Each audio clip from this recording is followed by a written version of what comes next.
책빛 아래 어둠 광주 시내 한복판, 낮과 밤이 교차하는 시간. 번쩍이는 넌사인과 현대적인 건물들이 질비하지만 그곳에는 여전히 전통의 흔적이 남아있다. 중심가의 대형 서점, 그리고 그 한켠에 서 있는 68세의 이미숙. 이른 새벽부터 어둑한 밤까지 그녀의 하루는 서점 청소로 시작해 청소로 끝난다. 키 작은 몸, 굽은 어깨, 손등엔 세월의 주름 자국이 선명하다. 이따금 직원들이 그리고 손님들이 쏘아오는 차가운 시선에도 이미숙은 익숙하다 못해 무감하다. 한켠에선 신뢰가 된 듯한 한숨이, 다른 쪽에선 비난조의 속삭임이 들린다. 아, 또 그 할머니야? 늦게 청소해서 맨날 먼지 덮고. 이미숙은 들은 척도 하지 않고 바닥을 정성껏 쓸고 닦는다. 그녀 곁엔 벽 한쪽을 장식한 퍼블리싱 그룹 박준서 대표의 대형 포스터가 서 있다. 포스터 속 준서는 번쩍이는 눈빛과 자신감 넘치는 미소로 책을 들어올린 채 있었다. 이미숙은 부드러운 손길로 혹여 먼지라도 남을까 세심히 포스터 주변을 닦는다. 눈길이 사진 속 준서의 얼굴에 스치자 문득 가슴이 먹먹해진다. 우리 아들, 지금은 저렇게 멀리, 저렇게 높이 서 있구나. 그 순간 매장 관리자의 신경질적인 외침이 울린다. 이미숙 씨, 아직도 여기 있는 거예요? 일거리 많잖아요? 손 빨리 놀리세요. 당황한 이미숙은 걸레를 꽉 쥔 채 고개를 푹 숙이고 인사한다. 죄송합니다. 바로 하겠습니다. 관리자는 차갑게 돌아서며 투덜거린다. 연세 더 드시기 전에 그만두는 게 어때요? 이 할머니도 참. 커다란 유리문 너머로 어두워진 거리에 가로등이 켜지고 학생들, 젊은 커플들이 쇼핑백을 들고 서점을 오간다. 그 사이에서 이미숙은 텅 빈 미소를 지으며 다시 바닥을 쓸고 먼지를 닦는다. 서점 진열대 사이로 준서 대표의 자서전이 보인다. 이미숙은 몰래 책 한 권을 들어 올린다. 잊지 않겠다. 나를 세운 광주. 책 표지 뒷면. 작가 소개. 박준서, 광주의 자랑이자 지금은 A 출판사의 대표. 책장을 넘기다 손끝이 떨린다. 내 아들이 쓴 책, 내 자식이 쓴 글. 하지만 나는 단 한 번도 네 곁에 있을 수 없었구나. 눈물이 뚝뚝 책장 위로 떨어진다. 이미숙은 서둘러 소매로 눈물을 닦는다. 갑자기 뒤에서 소란이 일고 유리로 된 진열대가 쿵 소리를 내며 넘어지려 한다. 이미숙이 급히 달려가 진열대를 붙잡지만 너무 늦는다. 쾅! 책들이 산산조각 쏟아진다. 관리자의 고함이 더욱 커진다. 이게 뭐예요? 도대체 뭘 하자고? 다 당신이 부숴놨어요. 옆엔 있던 젊은 직원들도 곱지 않은 눈빛으로 노려본다. 이미숙은 바닥에 무릎을 꿇고 책을 주우며 미안하게 중얼거린다. 정말 죄송합니다. 죄송합니다. 하지만 아무도 그녀의 변명을 들어주지 않는다. 이 밤 광주의 서점 한 구석, 화려한 책의 불빛 아래 한 할머니의 인생은 조용히 그리고 눈물과 함께 흘러가고 있다. 아무도 신경 쓰지 않는 대표 서점 문이 쿵 하고 열리며 검은색 맞춤 슈트에 헝클어진 머리를 빗어넘긴 한 남자가 들어섰다. 순식간에 매장 내 공기가 얼어붙는다. 그 남자는 바로 H 퍼블리싱의 대표 박준서였다. 주변 직원들이 하나둘씩 숨을 죽이고 자세를 고친다. 몇몇은 두려움 섞인 시선으로 준서를 바라보고 누군가는 노골적으로 불편함을 드러낸다. 전 직원 집합, 관리부장, 나오세요. 찬바람이 스쳐가는 듯 준서의 목소리가 서점 구석구석을 때린다. 관리부장이 허둥지둥 달려와 머리를 조아린다. 어서 말해보세요. 오늘 매출 이 모양입니까? 부장은 식은땀을 흘리며 결산표를 내민다. 죄송합니다, 대표님. 요즘 비수기여서. 핑계입니까? 비수기도 대비하라고 연초 내내 계획 짜라고 했습니까? 안 했습니까? 직원들이 고개를 푹 숙인다. 긴장감이 극에 달한다. 구석에서 이미숙은 빗자루를 들고 서 있다가 준서를 멀리서 바라본다. 눈빛이 흔들린다. 어쩌다 내 아이가 이렇게 차가운 사람이 되었을까? 하지만 그녀는 감히 다가가지 못한다. 준서가 누군가와 이야기할 때마다 차디찬 언어가 서점 안을 질식시킨다. 고객 상담 코너 책장, 왜 저렇게 지저분합니까? 직원. 죄송합니다. 곧 정리하겠습니다. 죄송하다면 달라집니까? 똑같은 변명만 되풀이. 이딴 서비스면 당장 정리해고해도 이상할 거 없네요. 관리부장이 간신히 끼어든다. 대표님, 오늘 작가 사인회도 있었고, 그걸 핑계로 책 관리는 안 합니까? 고객한테 먼지 뒤집어 씌우자는 겁니까? 분노의 시선이 종일 서점을 뒤덮는다. 경영진답게 계산적이고 냉철하지만 그 안엔 그 누구도 허락하지 않는 벽이 높게 쌓여 있다. 이번 달 실적 한 건만 더 떨어지면 구조조정 들어갑니다. 명심하세요. 모든 직원들은 불안에 떨고 있다. 그 누구도 이 대표의 속을 이해하지 못한다. 서점 한켠, 이미숙은 휴게실에 잠깐 몸을 숨긴다. 숨을 내쉬며 조용히 중얼거린다. 준서야, 너 이렇게도 차가운 사람인지 엄마는 몰랐구나.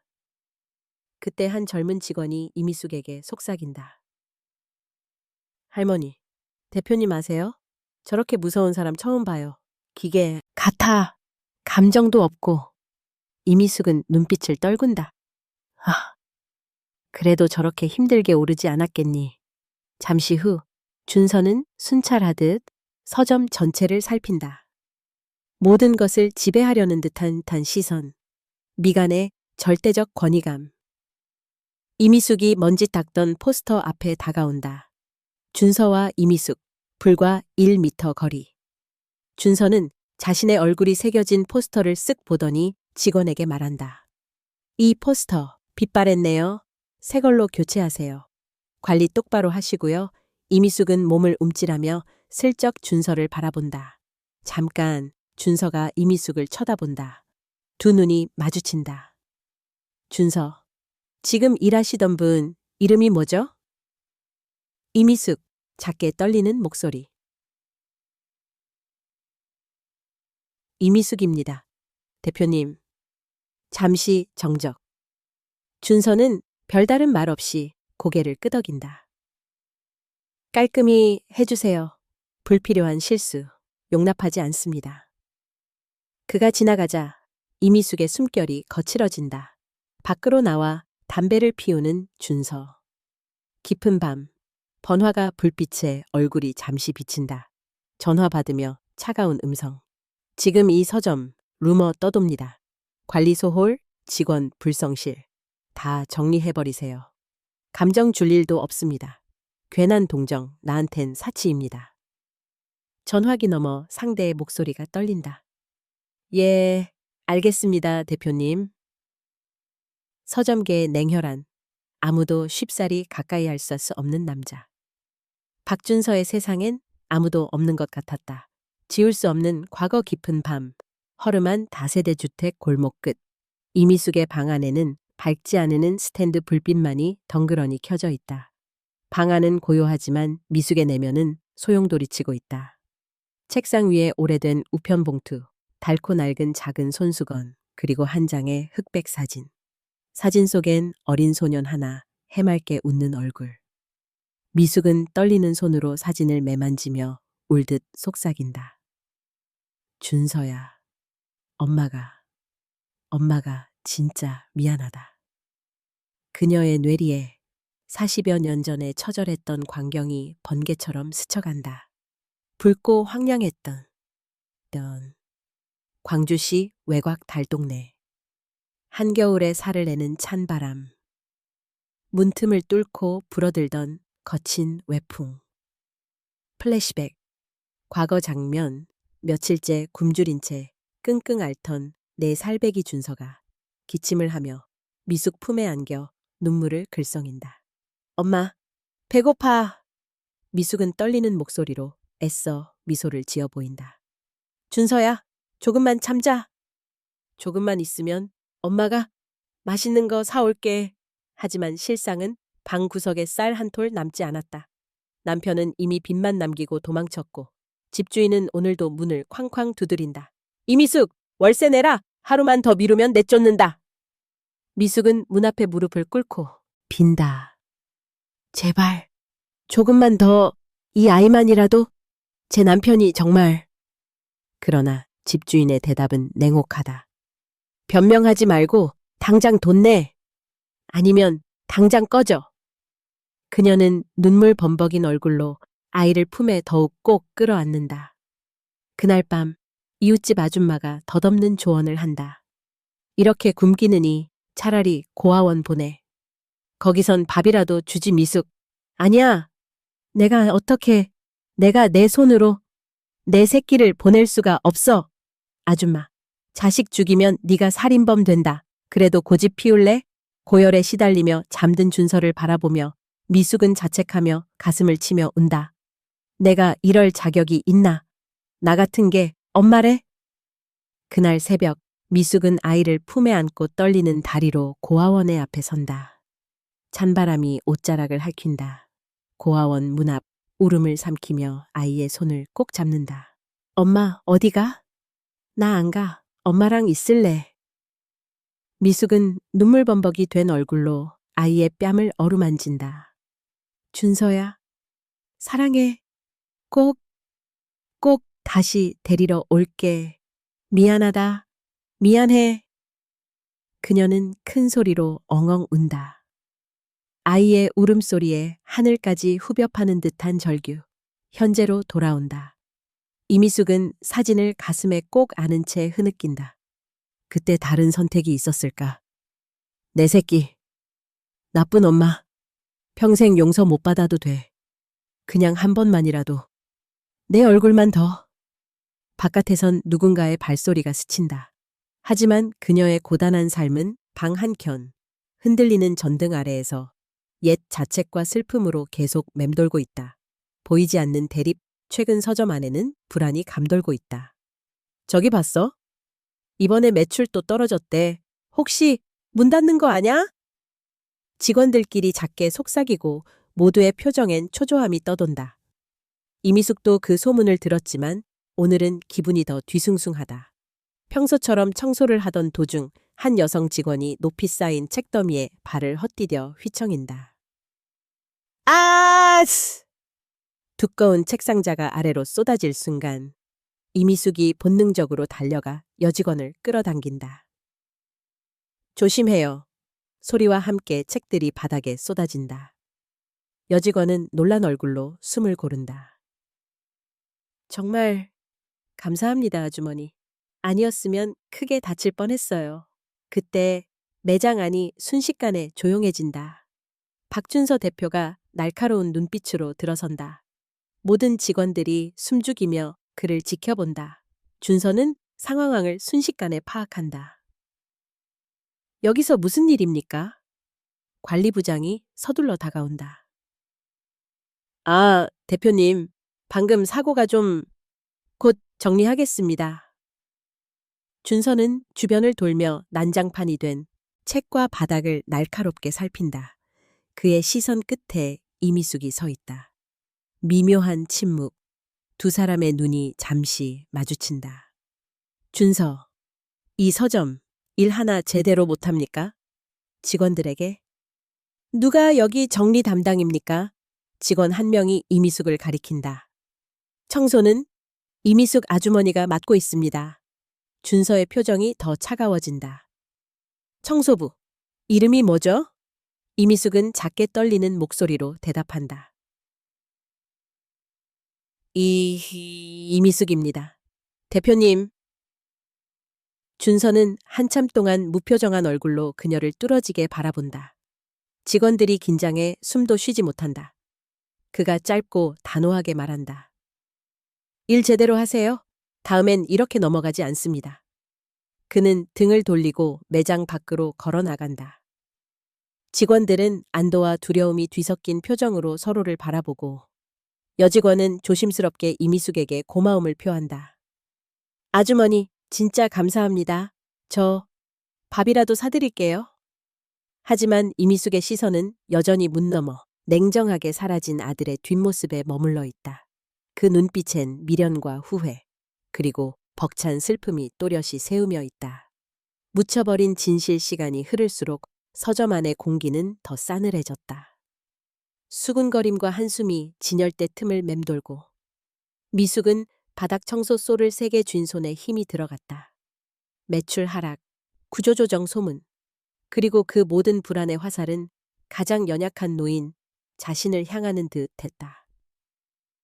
아휴, 이번엔 진짜로 사장님한테 찍혔다던데? 매장 구석 젊은 직원 둘이 열띤 속삭임을 이어간다. 쟤는 원래 재수 없어. 걔 별일도 아닌데 자꾸 티나잖아. 이제 진짜 그만둬야 하는 거 아냐?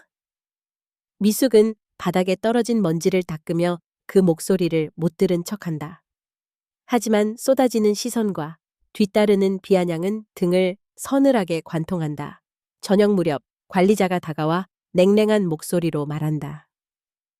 이미숙 씨, 오늘부터 야간 청소로 바꿔요. 새벽까지 정리 깔끔하게 하셔야 합니다. 미숙은 잠시 말을 잃는다. 제가 밤에는 좀 기운이 없는데. 관리자는 서류철을 내던지듯 책상 위에 놓고 얼굴을 일그러뜨린다. 자꾸 일에 실수하면 저도 더 이상 옹호 못해요. 알아서 해요. 그녀는 아무 대꾸도 하지 못하고 고개만 깊게 숙인다.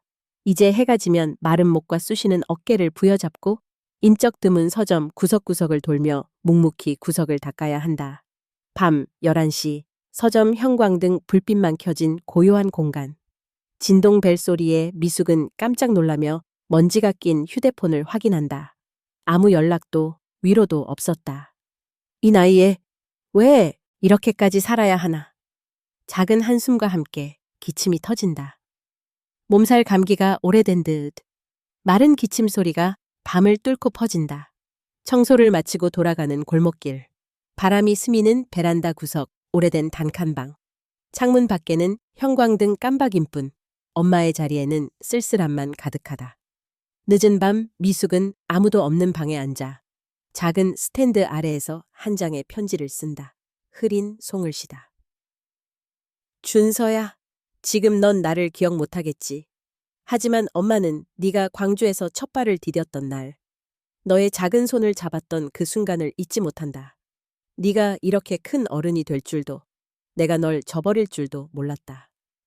엄마는 네 뒷모습만 바라보고 산다. 용서받을 수 없는 죄를 평생 지고 살아간다. 편지는 늘 그렇듯 보내지 못한 편지함에 넣어둔 채 가슴만 떨린다. 엄마, 나는 대체 뭐였을까? 고개를 묻고 흐느끼는 와중 서점에서 들은 대화가 귓가를 때린다. 그 할머니 진짜 우울해 보여. 근데 꼭 무슨 잘못한 사람처럼 왠지 같이 있으면 찜찜해. 씁쓸한 혀끝을 삼키며 미숙은 창밖을 바라본다. 누군가에게는 사소한 치부, 누군가에게는 삶이 걸린 상처. 피곤해 절은 몸을 이끌고 화장실 거울 앞에 선다. 구불구불한 잔주름, 누렇게 뜬 둔탁한 눈빛, 거울 속 자기 얼굴에 말을 건다. 이제 그만 놓아줘야 하는데 너는 왜 이렇게까지 애를 쓰니? 그러나 답은 돌아오지 않는다. 다음 날 미숙은 밤 근무를 마치고 진열대를 닦다가 남몰래 준서의 자서전 표지를 스친다. 박준서, 광주의 아들, 손끝이 미세하게 떨린다. 책을 서서히 밀쳐넣고 혼잣말처럼 읊조린다. 아들아, 엄마는 아직도 여기 있다. 서점 뒷마당 작은 평상에 앉아 밤하늘을 바라본다. 쓸쓸한 바람 사이로 엄마라는 이름조차 감히 내뱉지 못하는 진실이 가슴 깊은 곳에 묻혀 있다. 그리고 아무도 알아주지 않는 작은 희망 한 조각이 아직 미숙의 마음을 놓아주지 않는다. 폭풍이 몰아치다 밤바람이 거세게 창문을 두드리던 날, 광주 거리는 비로 휩쓸리듯 적셔졌다. 서점 내부의 고요함도 갑작스레 요동치는 자연 앞에서는 무기력해졌다. 형광등 아래 미숙은 젖은 바람을 쫓으며 묵묵히 청소를 하고 있었다. 그런데 갑자기 천장에서 물방울 소리가 뚝뚝 떨어지기 시작했다. 이게 무슨... 고개를 든 미숙의 눈에 창고 구석이 보였다. 어둠 속에서 물이 스며들더니 쌓여있던 책상자 아래로 금세 물웅덩이가 퍼졌다. 아이고, 큰일이다. 주변을 둘러보니 아무도 없다. 모두 비바람에. 진작 퇴근했고 이 늦은 밤 서점에는 그녀 혼자뿐이었다. 미숙은 망설이고 있을 새도 없이 바닥에 무릎을 꿇고 젖은 본을 손수 닦아낸다. 책더미를 급하게 옮기며 묵직한 박스를 들다가 갑자기 허리에 찌르는 고통이 몰려왔지만 멈출 수 없었다. 이 비에 책이 다 젖으면 큰 손해 아닌가? 쏟아지는 비 소리 위로 창고 구석에서 무너지는 듯한 소음이 터졌다. 미숙은 두 팔로 무거운 박스를 안아들었다. 안 돼. 이 책들만큼은. 벽에 기대었던 박스가 갑자기 미끄러지며 미숙은 균형을 잃고 미끄러진 바닥 위로 넘어졌다. 매캐한 먼지 냄새와 젖은 종이 냄새가 뒤엉킨 곳, 미숙은 잠시 정신을 잃을 뻔했다. 숨을 가다듬던 그 순간 인적 드문 서점 현관에서 무거운 발소리가 들려온다. 여기 누구 있습니까? 냉철한 남성의 목소리. 박준서였다. 준서는 침수 알람을 듣고 급하게 들이닥친 것이다. 매서운 눈빛으로 현장을 훑던 그는 창고 한가운데 젖은 책더미를 붙들고 웅크린 미숙을 발견한다. 지금 뭐 하는 겁니까? 그의 목소리가 한기처럼 내려앉았다. 미숙은 허둥지둥 몸을 일으키려다 다시 주저앉는다. 죄송합니다. 물이 새서 책이 다 젖을까봐 잠깐만 정리하려고 했어요. 준서는 젖은 바닥, 망가진 상자, 그리고 팔에 상처가 난 미숙을 차가운 눈으로 바라본다. 이 책들 값이 얼마인지 몰라서 이러세요? 지금 이걸로 몇백만 원 손해본 거면 책임질 수 있습니까? 미숙은 조용히 그러나 간절하게 고개를 숙인다. 대표님, 죄송합니다. 다 제가 미숙하게 굴어서. 그래도 그냥 놔두면 더 큰일 날까봐. 준서는 한숨을 내쉬며 차디찬 표정으로 말한다. 이런 식으로 일하다가 서점이 무너지면 다 책임질 겁니까? 어디 다친 데는 없습니까? 미숙은 스스로를 부둥켜 안으며 조심스럽게 답한다. 괜찮아요. 조금 놀랐을 뿐이에요. 저 때문에 손해봐 드리면 월급에서라도 책임질게요. 준서는 잠시 잠자코 서서 미숙을 바라본다. 눈동자 깊숙이 이상한 떨림이 스친다. 하지만 곧바로 날이 선 목소리가 튀어나온다. 상식적으로 생각하세요. 여러분 누구 좋으라고 이런 무모한 짓을 합니까? 대부분의 직원은 이런 상황이 오면 책임 회피부터 해요. 근데 왜 혼자 정리하려 바보같이 뛰어듭니까? 다치면 누가 책임집니까? 미숙은 두 손을 꼭 쥔 채 눈망울에 금세 물기가 돈다. 그냥 서점이 대표님이 만든 책이 아까워서 그냥요.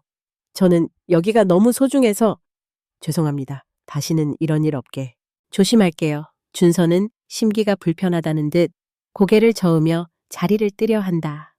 그런데 갑자기 미숙의 손이 그의 소매 끝을 잡는다. 대표님, 제발 이번 한 번만 저를 용서해 주세요. 저도 서점을 가족처럼 생각해 왔어요.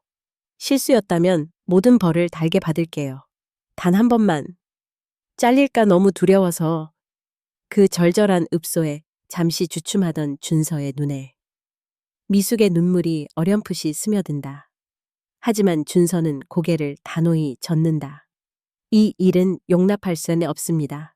당장 내일부터 출근 안 하셔도 됩니다. 말을 끝낸 준서가 문 쪽으로 향한다.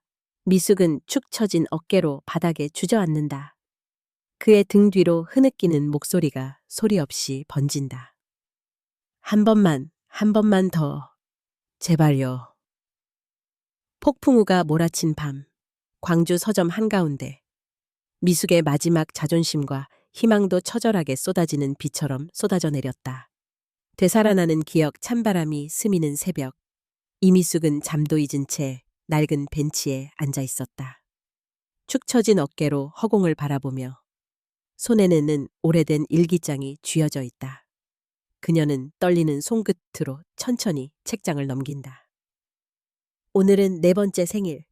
작은 케이크 하나 못 사줘서 미안해, 준서야. 그래도 엄마는 네가 태어난 그날 하늘에 별이 하나 더 생긴 것 같았단다. 내게 준서만 있으면 온 세상을 다 가진 기분이었지. 읽던 일기장 한쪽이 물방울에 젖는다. 미숙은 조용히 중얼거렸다. 준서야. 그때 그 조그만 손, 엄마 손을 꼭 잡던 네가 아직도 눈에 선한데 엄마가 정말 미안하다. 기억은 그녀를 끊임없이 과거로 이끈다. 가난했던 옥탑방, 겨울마다 새어 들어오던 한기, 꼼꼼하게 재봉질하는 야근 뒤 집에 돌아왔을 때 작은 손으로 엄마를 껴안던 아이의 온기. 엄마, 추워. 오늘도 언제 와?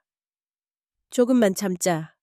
엄마 금방 오마. 그 시절의 어두운 긴 복도에서 어린 준서의 기대 어린 눈동자가 아직도 또렷하게 가슴에 남아있다. 한편 박준서는 서점 사무실에 앉아 층계를 오르락 내리락 하는 발소리에 짜증을 내고 있었다. 그의 책상 위에는 낮에 누군가 깜빡 잊고 놓고 간 듯한 오래된 노트가 놓여 있었다. 이게 뭐지? 의아한 마음에 노트를 펼쳐본 준서의 눈에 익숙한 글씨체와 낮은 목소리로 읊조리던 잊고 지냈던 그 시절의 향수가 아련하게 밀려온다. 준서야, 내 생일에 아무것도 해주지 못했는데 엄마는 항상 미안했단다. 세상이 널 몰라줘도 엄마만은 널 사랑한단다. 준서는 갑작스러운 심장의 떨림에 가슴을 부여잡는다. 이걸 쓴 사람은 대체 누구지? 왜 내 기억과 이렇게 닮았지? 익숙한 어투, 어린 시절 그리운 엄마의 목소리, 언젠가 기억 저편에 꼭꼭 숨겨둔 이름, 미숙. 이 머릿속에 파도처럼 밀려온다. 아니야, 내 엄마는 이미 세상에 없는데. 이건 그냥 우연이겠지. 설마. 그러나 노트의 다음 페이지에서 어릴 적 직접 만들어준 작은 시계에 대한 언급, 불 꺼진 밤에 자장가를 불러줬던 기억이 재현된다. 준서는 심장이 조여드는 고통을 느끼며 무의식 중에 일어나 창가에 몸을 기댄다. 이 노인을 다시 봐야 할까? 아니, 그럴 리가 없어. 하지만 그 눈빛, 그 손길, 계속 마음이 쓰이는 건 왜일까? 다시 밖 미숙은 밝아오는 새벽을 맞으며 벤치에 앉아 있다. 아직 돌아갈 용기가 없다. 내가 정말 다시 그의 어머니가 될 수 있을까? 그 앞에 서면 미움만 쏟아지진 않을까? 가슴 언저리에 맺혔던 세월의 눈물이 한 방울, 또 한 방울 가슴을 적신다. 벗겨진 구두를 벗고 잠시 맨발로 땅을 딛는다. 한때 아이와 함께 놀던 흙바닥의 촉감이 그녀의 젖은 눈동자에 다시 그림자를 들이운다. 그리고 준서는 새벽녘까지 창밖을 바라보며 몽롱한 심정으로 중얼거린다. 정말일까? 설마 내가 지금껏 증오했던 그 사람일까? 노트에 적힌 엄마라는 글씨 한 줄이 온 세상 소음과 기억을 흔들고 있었다. 처절한 대면 퇴근길, 광주 서점 앞은 비가 막 그쳐 적막했다. 어둠 속 넌 빛 간판 아래 이미숙이 술에 취한 듯 어정거리며 서 있었다. 낡은 외투에 얼굴 반쯤 묻고 까칠한 머리칼 아래 눈은 벌써 울음으로 번져 있었다. 평생 술을 마셔본 적 없는 그녀가 오늘 밤엔 용기를 얻기 위해 소주 몇 잔을 털어넣었다.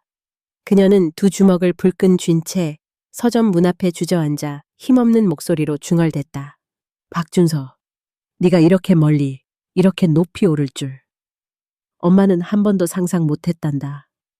용서해줘. 엄마를 한 번만 용서해 줄 수 없니? 누군가 지나가던 길에 그녀를 보고 수군거린다. 저기 술주정하는 할머니 누구야?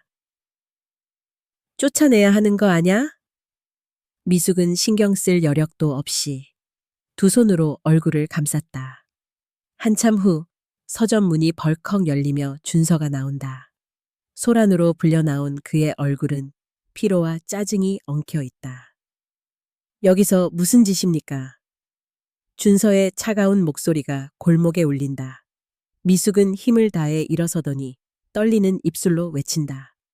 박준서, 네가 내 아들이잖아. 엄마를 용서해라.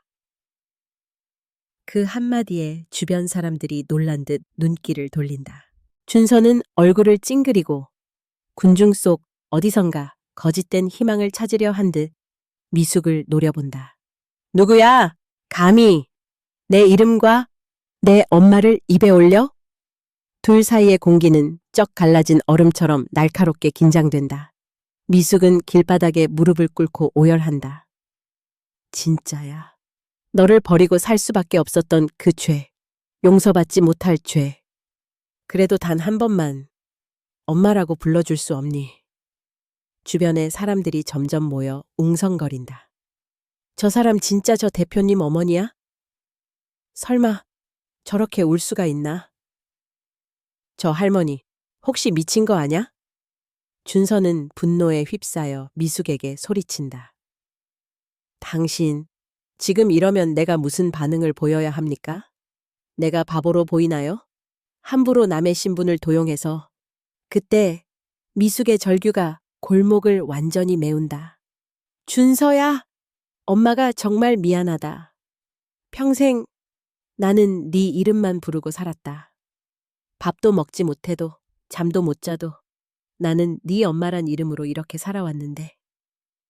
하지만 준서의 눈에는 오직 배신감만이 서린다. 저리 비켜요.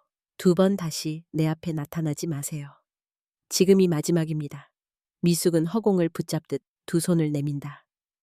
아들아, 한 번만, 내 손, 한 번만 잡게 해주면?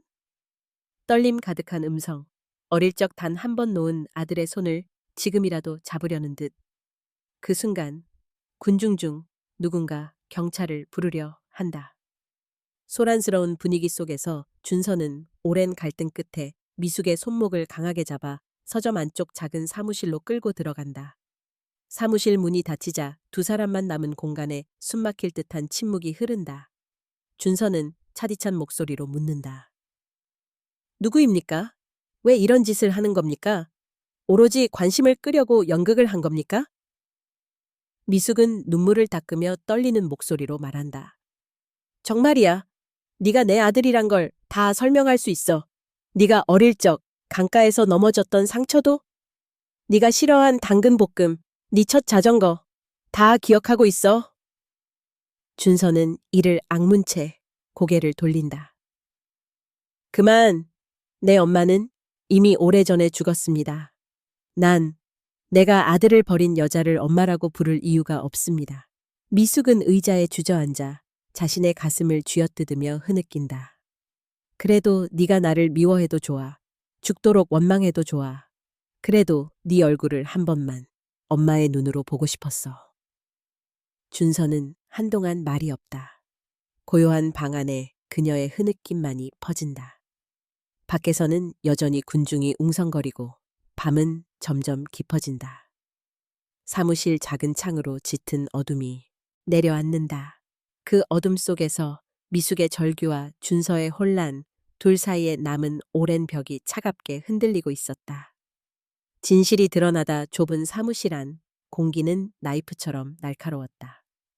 박준서는 책상 맞은편에 앉아있는 이미숙을 꿰뚫어 보듯 노려보았다. 미숙은 손끝이 떨리는 채 마지막 희망을 쥔 사람처럼 그 앞에 앉아 있었다. 아직도 같은 말 반복하실 겁니까?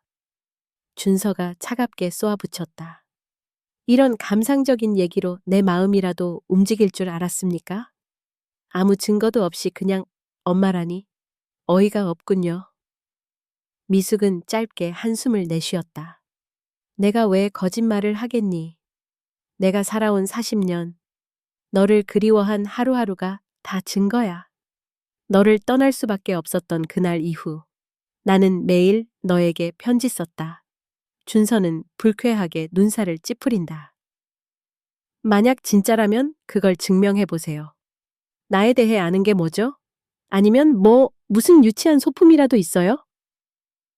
순간 미숙은 떨리는 손으로 오래된 가방 속을 뒤졌다. 여러 겹으로 포장된 작은 편지 뭉치, 그리고 부드럽게 쌓인 작은 상자를 꺼낸다. 여기 있어. 네가 5살 때 친구들이 아무도 안 사준다고 우는 날 엄마가 직접 만들어준 시계야. 내 이니셜이 뒤에 새겨져 있지. JS to my boy. 준서는 멍하니 그 시계를 받아든다. 낡고 색바랜 시계 뒷부분엔 분명히 어릴 적 자신의 이름이 새겨져 있었다. 한 번도 타인에게 말한 적 없는 가족만 아는 표식, 눈앞이 어지러워진다. 정신을 가다듬으려 하지만 참았던 분노와 혼란이 동시에 몰려온다. 이건 어디서 났어요? 당신이 어떻게? 목소리가 떨렸다. 미숙은 편지 뭉치도 건넨다.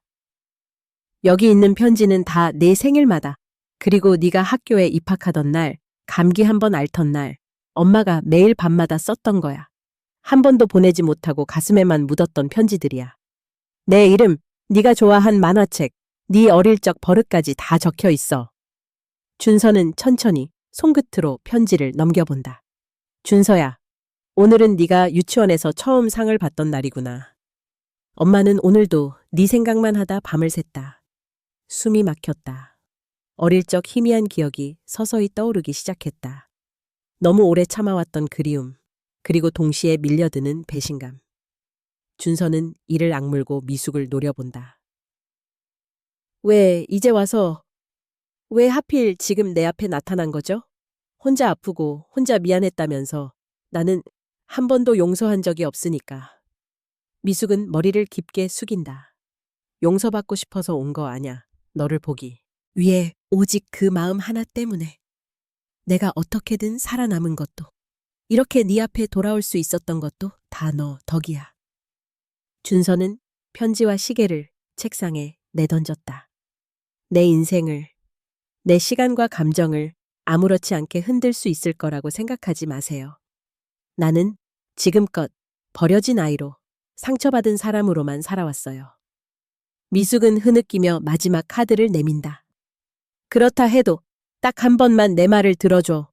네가 원한다면 다시는 네 앞에 안 나타날게. 하지만 엄마로 살아온 시간만은 한 번만 기억해줘. 준서는 잠시 머뭇거린다. 눈가가 붉게 젖어간다. 사무실은 긴 정적에 잠긴다. 밖에서는 새벽빛이 조금씩 몰려오고 드디어 꺼내진 진실은 둘 사이의 미움과 오해 위에 조용히 내려앉는다. 회생의 집 박준서는 사무실 한켠에 앉아 손에 쥔 시계와 편지를 마지막으로 다시 들여다보았다. 작은 시계 뒷면에 새겨진 이니셜, 촘촘히 적힌 편지에 어눌한 필체, 한 글자 한 글자마다 서린 어린 시절의 기억과 엄마의 온기가 그를 서서히 감쌌다. 마지막 밤이 지나고 광주의 새벽이 밝았다. 준서는 떨리는 마음으로 미숙이 머무는 허름한 단칸방을 찾았다. 문을 열자마자 오래된 방 안엔 눅눅한 겨울 냄새와 구수한 차향, 그리고 벽장 한 구석엔 오래된 사진들이 가지런히 놓여 있었다. 사진 속 작은 준서와 젊은 미숙이 한박 웃음을 짓고 있었다. 미숙은 준서의 발소리에 천천히 일어섰다. 주름진 얼굴, 붉게 부은 눈. 하지만 그는 어제와는 달리 어딘가 평온해 보였다. 준서는 사진 한 장을 집어들었다. 흑백에 가까운 그 사진 속에서 어린 준서는 두 손을 머리 위로 올려 승리의 포즈를 취하고 있었고 미숙의 미소는 따스했다. 미안해요. 정말 너무 늦게 찾아와서. 준서의 목소리가 낮게 떨렸다. 미숙은 조용히 고개를 저었다. 이렇게라도 만날 수 있어서 정말 다행이야. 이 시간이 오기까지 오래도 걸렸네. 준서는 한동안 말을 잇지 못했다. 격정과 억울함, 연민과 애정이 한꺼번에 몰려와 가슴이 저려오는 듯했다. 나는 당신을 너무 오래 미워했어요. 당신도 아마 나만큼 힘들었겠죠. 미숙이 천천히 고개를 끄덕였다. 어머니라는 이름으로 아이를 버리고도 살아야 한다는 게 어떤 심정인지 말로 다 할 수 없었어. 그래도 단 한 번만이라도 내가 네 엄마라는 사실을 잊지 말아달라고 매일 바랐지. 준서는 숨을 고르며 미숙을 바라보았다. 도저히 곁에서 못 본 척할 수 없는 쓰러질 듯 힘없는 엄마의 얼굴, 시간이 정지된 것만 같은 고요 속 그는 마침내 앉아서 미숙의 손을 잡았다. 미안해요, 엄마. 이 말 나도 이제는 용기 내서 해야 할 것 같아요. 나도 다시 당신을 내 엄마로 받아들이고 싶어요. 미숙은 눈시울이 붉어졌다. 고통과 그리움, 절망이 녹아내리는 순간이었다. 준서는 미숙을 가만히 끌어안았다. 많은 말 대신 오래도록 누적된 오해와 아픔, 부끄러움과 사랑이 그 한 번의 포옹 속에서 뒤섞여 흘러내렸다. 밖에서는 해가 완전히 떠올라 창문 너머로 따스한 빗줄기가 방 안으로 스며들었다. 작은 방 안에 햇살이 퍼지고 오래 묵은 그림자도 살짝 옅어지는 듯했다. 미숙은 조용히 말했다. 여기 네가 어릴 적 쓰던 일기도 있어. 힘들고 외로울 때마다 네가 쓴 글을 읽으며 조금은 버틸 수 있었어. 준서는 그 일기장을 받으며 미소를 지었다. 앞으로 우리 많이 늦었지만 서로에게 조금씩 다시 다가가도 될까요? 미숙은 밝게 웃었다. 그럼 얼마나 기쁜데. 이제 다시 시작인 걸 두 사람은 오래도록 마주 앉아 차를 나누고 잊었던 이야기를 다시 꺼냈다. 소소한 기억, 오래전의 사진, 실수와 오해까지도 더 이상 두렵지 않았다. 창문 밖, 광주의 하늘은 아침 햇살로 빛나고 작은 방 안에도 새로운 생명력과 희망이 들어왔다. 그날 이후 준서와 미숙의 집에는 서서히 웃음이 늘기 시작했다. 오랜 고통 끝에 마침내 되찾은 가족이라는 이름. 그 신비롭고 따스한 기적이 두 사람을 감싸 안았다. 끝.